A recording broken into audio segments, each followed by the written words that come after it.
శంకరం శంకరాచార్యం కేశవం బాదరాయణం సూత్రభాష్యకృతో వందే భగవంతో పునః పునః.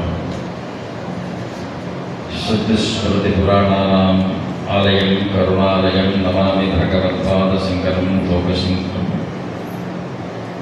సత్యజ్ఞానసుఖస్వరూపమమలం క్షీరాబ్ధిమధ్యస్థితం యోగారూఢమతిప్రసన్నవదనం భూషా సహస్రోజ్వలం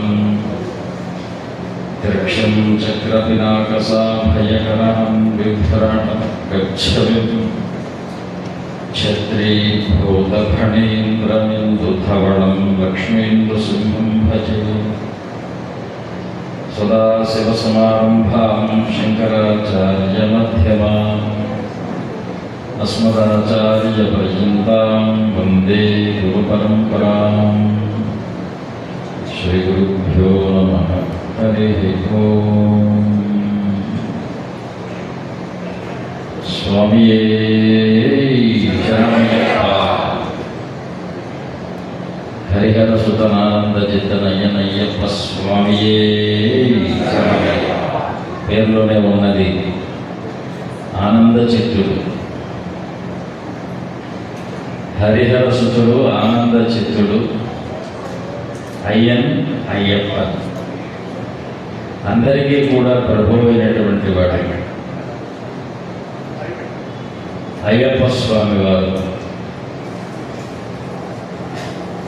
అయ్యప్ప నామము చేత లోకంలో అనేక రూపాలలో ఉండేటువంటి శాస్త్ర అయ్యప్ప నామంతో కలియుగంలో గరిమల మీద వెలిసి శబరిమల వాసుడై అందరి మనోమాలిన్యములు హరించేటువంటి హరిహరసుడు.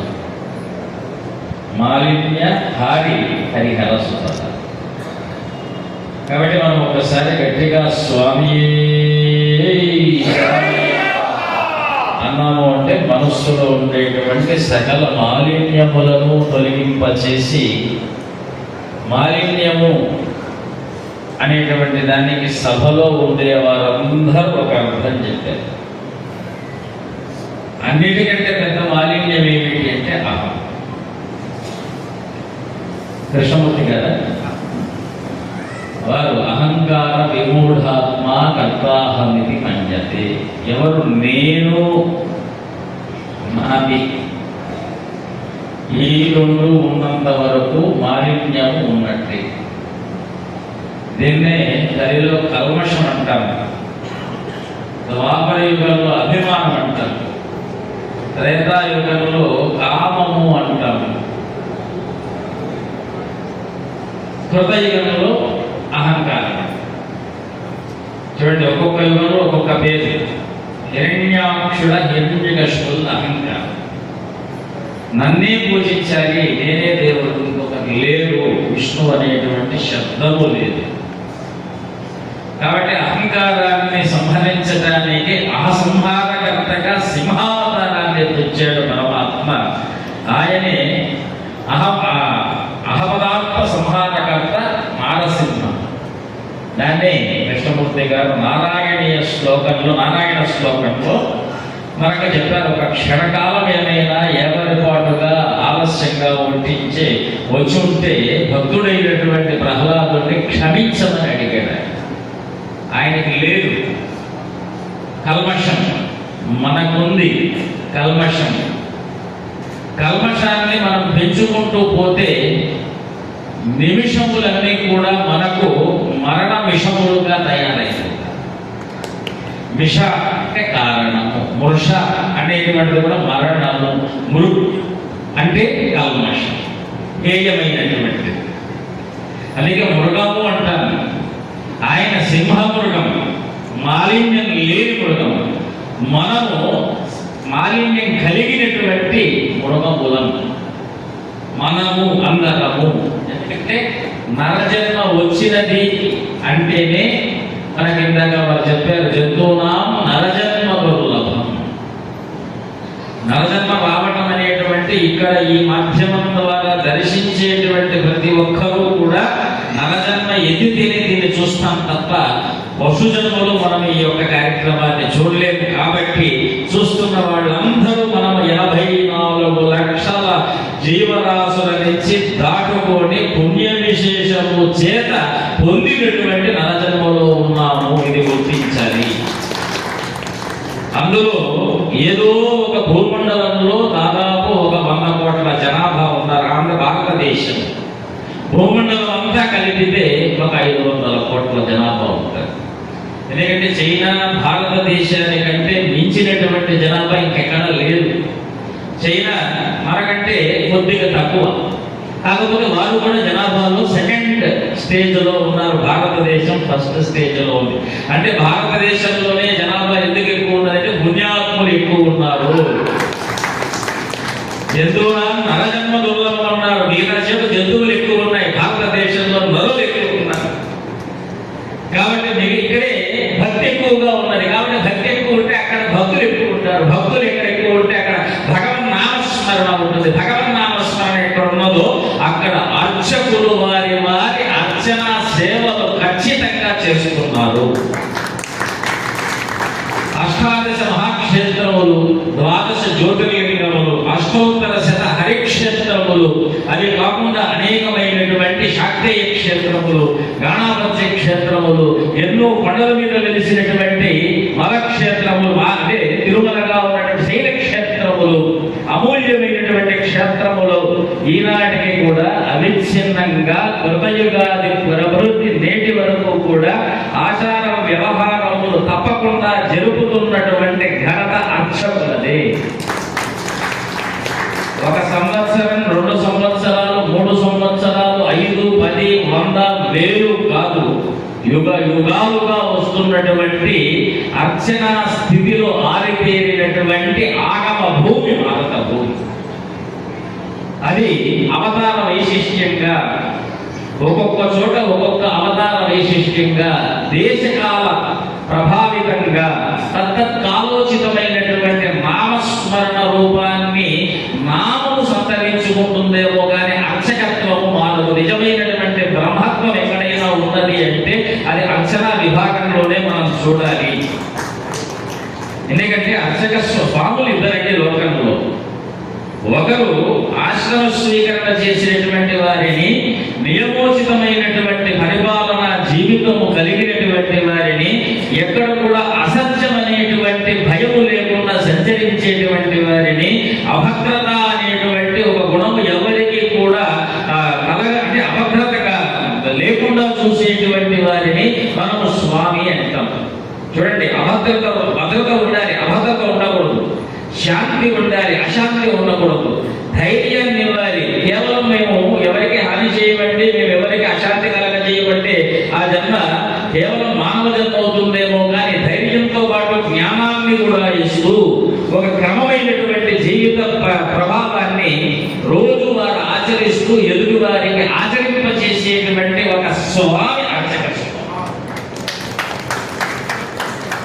ప్రపంచంలో సూర్యుడు ఏ సమయానికి ఉదయించాలి, చంద్రుడు ఏ సమయానికి ఉదయించాలి, ఎప్పుడు పౌర్ణమి రావాలి, ఎప్పుడు సంక్రమణం రావాలి, ఎప్పుడు అయినం రావాలి, ఎప్పుడు సంవత్సరంలో ఏది రావాలి అనేటువంటివి ఏ సమయానికి కాలం ఎట్లగతి తప్పదో అర్చకులకు కూడా క్షమ లేనటువంటి సమయ గతి నిర్ణయింపబడి ఉన్నది.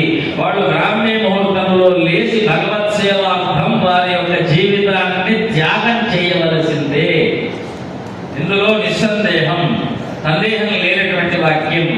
వారి యొక్క జీవితంలో తపస్సంతా కూడా ఆ దేవాలయంలో ఉన్నటువంటి మూర్తి యొక్క ధ్యానాన్ని కేంద్రీకరించి ఆ మూర్తికి తేజోవంతమైనటువంటి అర్చన వాద్య విధానాల చేత ఆ మూర్తిని తేజోవంతం చేయటం, శక్తివంతం చేయటం, ఆ మూర్తి శక్తి ద్వారా లోకంలో పరమాత్మ ఆధ్యాత్మిక ధర్మ వెలుగులను నింపటం అర్చకులు ఈ వేళ చేస్తున్నటువంటి పని.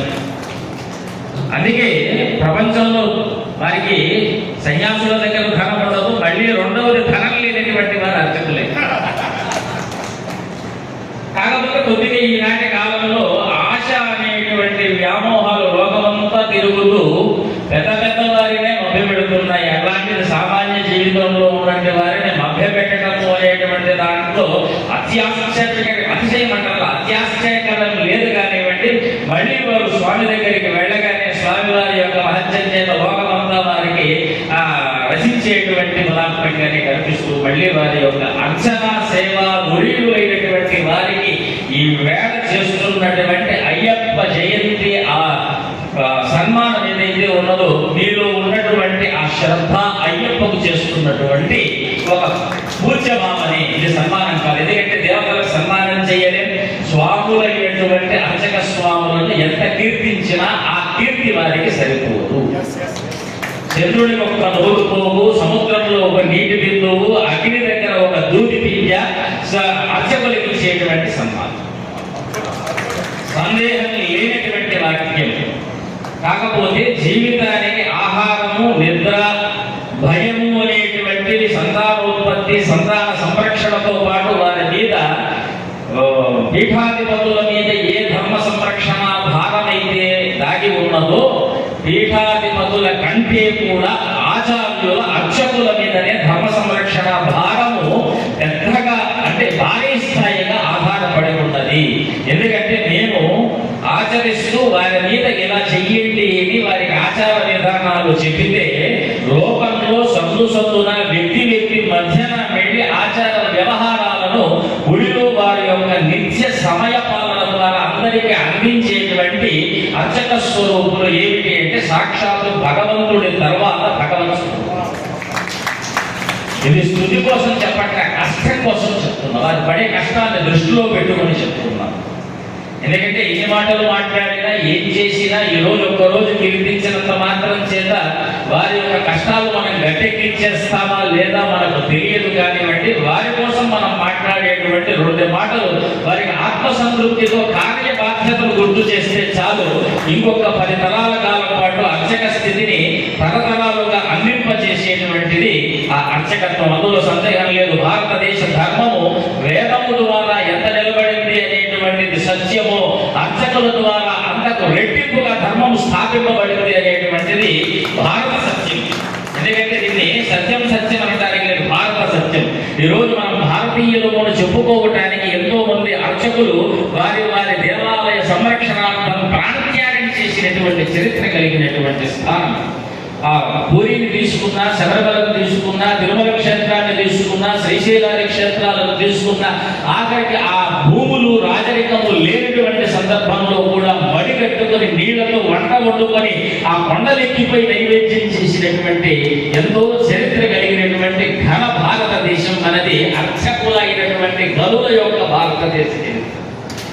ఇలా చెప్పుకోబోతూ ఉంటే మనకు 1 గంట కాదు, ఒక సంవత్సరమైన అర్చకుల బాధల్ని మనం చెప్పుకోవాలి. పైగా ఇంకొక మాట మనం చెప్పుకోవాలి అంటే సంపాదించేటువంటి వారు అజ్ఞాతంగా ఎన్ని రకాలుగా సంపాదిస్తున్నా అర్చకులు అడిగితే కోపం వస్తుంది. ఆ గుడికి పోతే అడుగుతారండి. ఇది సత్యము. వారు అడుగుతున్నారు. అడగకుండా చౌర్యం చేసేటువంటి ఎంత సంపాదన ఉన్నదో దానికి ఎవరైనా చేయూతనిచ్చేటువంటి వారు మేమున్నాము అంటే అర్చకులు అడగరు, ఖచ్చితంగా అడగరు, సందేహం లేదు. చేయూతనిచ్చేటువంటి సంస్థానాలు రావాలి. మీ జీవితానికి పుష్కలమైనటువంటి బాధ్యత, భరోసా మేమిస్తున్నాము అనేటువంటి ఒక గొంతు వినపడితే వారి శ్రద్ధ అంతా కూడా అర్చనా విధానాల్లో తపస్సుగా మారేటువంటి ఒక దివ్యకాలం ఉద్భవిస్తే సనాతన ధర్మము మరల కూడా గాడి తప్పకుండా చేయగలిగినటువంటి సామర్థ్యం అర్చకుల్లో ఉన్నది. ఇది నిస్సందేహమైనటువంటి నిశ్చప్రజం వచన, సందేహం లేనటువంటి వాక్యం.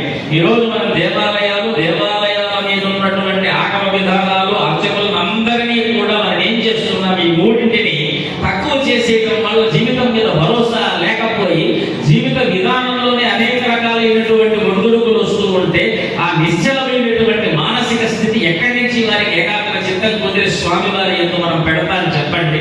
మనకే కుదరటం లేదు. అట్లాంటిది కుటుంబము, వ్యవహారము, లోకధర్మము, నిందలు, బాధలు అన్ని చూసుకుంటూ ఆహారాన్ని సముదార్జన చేసుకుంటూ జీవితాన్ని గడిపేటువంటి నిజమైన తమోమయ ఋషులు అర్చకులు. ఇది స్తుతిగా మాత్రం అనుకోవద్దండి. నీ కష్టాన్ని గుర్తు చేస్తున్నటువంటి ఒక అయ్యప్ప స్వామి వారి జయంతి సభ. అయ్యప్ప స్వామి వారి యొక్క దృష్టి నీ మీద ప్రసరించడం వలన ఈవేళ అర్చక సన్మానం అనేటువంటి ఒక మహాఘట్టాన్ని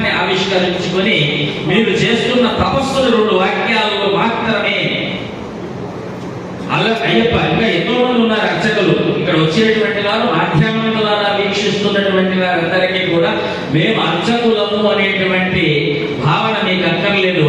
మీరు అన్ని కులాల్లో కల్లా ఉచ్చ స్థాయిలో ఉన్న అర్చకులు, అందులో సందేహం లేదు. ఎందుకంటే అర్చన అనేటువంటి పదార్థంలోనే అర్చిష్మంతమైనటువంటి పదార్థములు ఏవైతే ఉన్నాయో అంటే సౌభాగ్యకరమైనటువంటి పదార్థములు, పూలు, కుంకుమ, బొట్టు, గంధము, ఇవన్నీ కూడా నిరంతరము వాటితో సహవాసం చేస్తూ తద్వారా పరమాత్మకు సౌభాగ్యాన్ని ఈ పదార్థాల ద్వారా అందిస్తూ తేజోరూపమైనటువంటి పరమాత్మ అర్చకుడు లేకపోతే నిలబెల్లాడిపోతుంది దేవాలయం. అంత అందమైనటువంటి రూపాన్ని ఎవరిస్తున్నారో మనకు ఇప్పుడు తిరుమలే తీసుకుందామండి. ఆ నవ ప్రమాణంలో ఉన్నటువంటి స్వామివారు నవనవత్వం అంటారు. ఆయన ఇందాక మన రమణాచారి గారు చెప్పినట్టుగా రామాయణంలో ఒక చోట ప్రమాణం మనకు కనిపిస్తుంది. రాముడు ఎంత పొడుగున్నాడు అని 9 అడుగుల 9 అంగుళాలు రాముడు యొక్క ప్రమాణం. అందుకే నవోన్మేషణం. 9 అడుగుల 9 అంగుళాలు అంటే ఇంకొక 2-3 అంగుళాలు కలిపితే 10 అడుగులు అవుతారు ఆయన. 10 అనేటువంటి సంఖ్యకు మళ్ళీ అది నూతనత్వమే వస్తుంది, అంటే భిన్నమైపోతుంది. సంఖ్య పూర్ణత్వం ద్వారా ఇక్కడ 9 చూడండి, 9 తర్వాత ఇక సంఖ్య లేదు, మళ్ళీ ఆరంభమే. అంటే పూర్ణమైనటువంటి విగ్రహం, సర్వమంగళ రూపమైనటువంటి విగ్రహం ఆ యొక్క పరమాత్మ. అందుకే శ్రీరామ నవమి అంటే నవనవోన్మేషణం. చూస్తూ ఉండే కొద్దీ కంటికి నవత్వం కలుగు చేస్తూ పూర్ణత్వాన్ని ఇస్తూ ఆ ఆకామ్య పర్యంతము ఆయనే నిండిపోయేటువంటి వాడు. ఆమోక్ష పర్యంతం అంటారు. ఆకామ్య పర్యంతం ధర్మ అర్థకామ్యముల యందు ఆయన నిండిపోతే వచ్చేదే మోక్షం. కాబట్టి అంత నవనవోన్మేషణమైనటువంటి రూపానికి కూడా ఒక్కసారి మనం అర్చకులు లేరంటే ఎంత విలగల్లాడిపోతుంది చూడండి. ఇంత దేదీప్యమైనటువంటి క్షేత్ర ప్రభావం ఎవరి వల్ల కలుగుతున్నది? అర్చకుల వల్ల కలుగుతున్నది. అందరూ కూడా పరమాత్మను అనుష్ఠానం చేసి వారిలో మాల వేస్తే కనిపించే సౌందర్యం, అభిషేకం చేస్తే కనిపింపజేసేటువంటి సౌందర్యం, దీపాల యొక్క కాంతుల్లో మనకు కనిపింపజేసేటువంటి సౌందర్యం, చుట్టుపక్కల శుభ్రత ద్వారా కనిపింపజేసేటువంటి సౌందర్యం, మంత్రోచ్చారణ బలము చేత ఆ తేజోవంతమైనటువంటి రూపిని దర్శింపజేసేటువంటి తపశక్తి, ఇవన్నీ కూడా అర్చకులు లేకపోతే లోకంలో మనమందరూ చేసే పూజ వేరు, అర్చనలో దీక్షలు పొంది చేసేటువంటి పూజలు వేరు. వారి యొక్క జీవితానికి ఎంత ఇచ్చినప్పటికీ కూడా సాటి రాదు అనేటువంటి విషయంతో కేవలం సన్మానము కాదు, మీ ఆత్మస్ఫూర్తిని వేడ మేము అయ్యప్ప రూపంలో మీ హృదయమునందు అయ్యప్ప స్వామి వారి యొక్క పట్టబంధమై ఉన్నటువంటి స్థిర లక్షణాలన్నీ కూడా మేము సన్మాన రూపంలో మీ హృదయాన సుప్రతిష్ఠితం చేసే ప్రయత్నం మాత్రమే ఈవేళ మన ఆంధ్ర ఉభయ రాష్ట్రాల యొక్క పీఠమైనటువంటి కృష్ణగిరి పీఠంలో చంద్రమౌళీశ్వరుడి యొక్క సాక్షిభూతంగా ఆయన చూస్తున్నాడు ఈ సన్మానాన్ని. అర్చకులకు ఎవరు నాయకుడు, అర్చకుల కులానికి ఎవరు దేవత, అర్చకులు ఏ స్వరూపాలు అంటే సాక్షాత్తు ఏ అర్చకులైనా ఆమూర్తి స్వరూపాలే, భావం తద్భవతి అన్నారు. కాబట్టి హరి సాక్షాత్ స్వయం అర్చక. కాబట్టి మేము మనుషులము అర్చన చేస్తున్నాము అనేటువంటి భావంతో లేకుండా మా యోగక్షేమములన్నీ కూడా వహించే స్వామి వారిని అర్చిస్తున్నాము ఒక భావన మీలో కలిగితే అనన్యాశ్చింతయంతో మాం ఏ జనా పర్యుపాసతే తేషాం నిత్యాభియుక్తానాం యోగక్షేమం మహామ్యహం. ఆయన అర్చకులైనటువంటి స్వాములారా, దీక్షలైలో మంచి పరిపూర్ణమైనటువంటి నిష్ఠ కలిగినటువంటి వారా, మేము ఒకటే మాట చెప్తున్నాం. మనకు సంభావన ఇచ్చేది జీతాలు కానీ, యోగాలు కానీ, ఇల్లు కానీ, భూమి కానీ, ఆహారం కానీ ఇస్తున్నది కమిటీ మెంబర్స్ కాదు, ఆ స్వామే. కాబట్టి ఆ స్వామిని యొక్క యోగక్షేమముల్ని వహిస్తున్నారు కనుక మిగతా వాళ్ళని మనం దృష్టిలో పెట్టుకోవలసినటువంటి అవసరం లేదు. వారికి ఇచ్చేది ఆయనే, వారి చేత ఇప్పించేది ఆయనే, వారి చేత ఇప్పింపజేస్తున్నట్టుగా చేస్తున్నది మీరే, ఆ అర్చనా శక్తి మాత్రమే. కాబట్టి ఏదైనా సరే వారి స్థాయికి గౌరవ మర్యాదలు తగ్గకుండా అది వారు మనం చెప్పి ఈ సంభాషణ కన్నా మూలమైనటువంటి అర్థం సామర్థ్యానుకూలంగా వారి పని చేస్తూ ఉంటారు. అర్చకులైనటువంటి వారి మాత్రం పరమాత్మ భావన, ఆయన ఇస్తే నాకు వస్తుంది తప్ప ఆయన ఆజ్ఞ లేనిది నాకు రాదు అనేటువంటి ఒక్క భావనతో మనం అర్చన చేయగలిగితే ఆయన కేవలము మనకు సంపదనే కాదు, అనేక పదవులను ఇచ్చేటువంటి సంపదా స్వరూపుడు, సకలైశ్వర్య స్వరూపుడైనటువంటి ఆయన ఒక్క ధైర్యాన్ని మనకి ఇచ్చాడా? మళ్ళీ భారతదేశం రాయల వారి పాలనలాగా మనము 10 మందికి భిక్ష పెట్టే స్థితికి వచ్చేస్తాం. అందులో నిస్సందేహమైనటువంటి వాక్యం.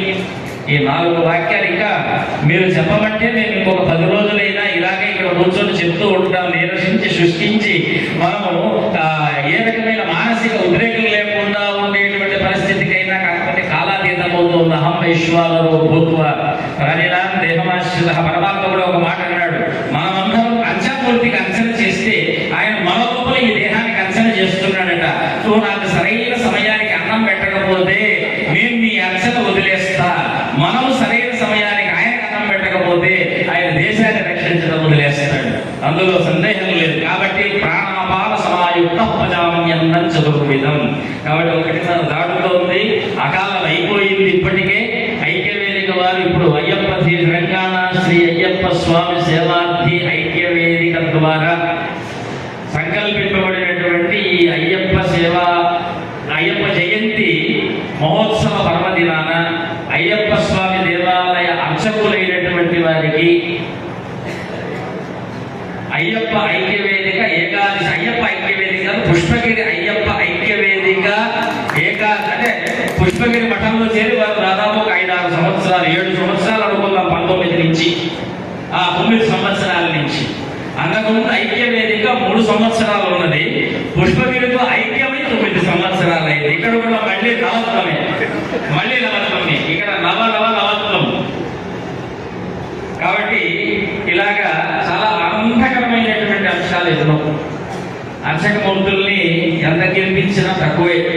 వాళ్ళని కీర్తించాలి, మీరు దేవుణ్ణి స్తుతించాలి, దేవుడు మనల్ని రక్షించాలి. ఇదొక్కటే సభలో ప్రధానమైనటువంటి వాక్యంగా పెడుతూ ఈవేళ ఈ కార్యక్రమాన్ని మనందరికీ అద్భుతమైనటువంటి చేయూతనివ్వడానికి, ఉత్సాహాన్ని ఇవ్వడానికి ముందుకు ఈ యొక్క ఐక్యవేదిక ఏకాదశం కాకుండా శతైకాదశము అనంతైకాదశంగా ప్రవృద్ధి చెందడానికి, మన యొక్క కీర్తిని చూసి మనల్ని ప్రోత్సహించడానికి, ముందుకు నడపడానికి సాక్షాత్తు తిరుమల వెంకటేశ్వర స్వామి వారే ఇక్కడ వచ్చి కూర్చుంటే ఎలా ఉంటుందో అలాగా మన రమణాచారి గారి వారి అనుభవాన్ని చెప్తున్నాం, రూపాన్ని కాదు. వారి అనుభవం వెంకటేశ్వర. కానీ నేను సకల పాపములకు పోగొట్టేటువంటి ఈశ్వర స్వరూపం, అందులో సందేహం లేదు. పరమాత్మ ప్రతి ఒక్కళ్ళలోనూ పరమాత్మ ఉంటాడు అనేటువంటి మాట వేదాంతం ఎలా చెబుతున్నదో వారిలో ఉన్నటువంటి ప్రజ్ఞను మనం బ్రహ్మగా కీర్తించడంలో తప్పు లేదు. ఈవేళ వెంకటేశ్వర స్వామి వారు సతీ సమేతంగా మనల్ని వారి యొక్క జీవిత ప్రమాణాన్ని స్మృతిగా చేసి ఇక్కడ పెట్టారు. ఇక భాస్కర్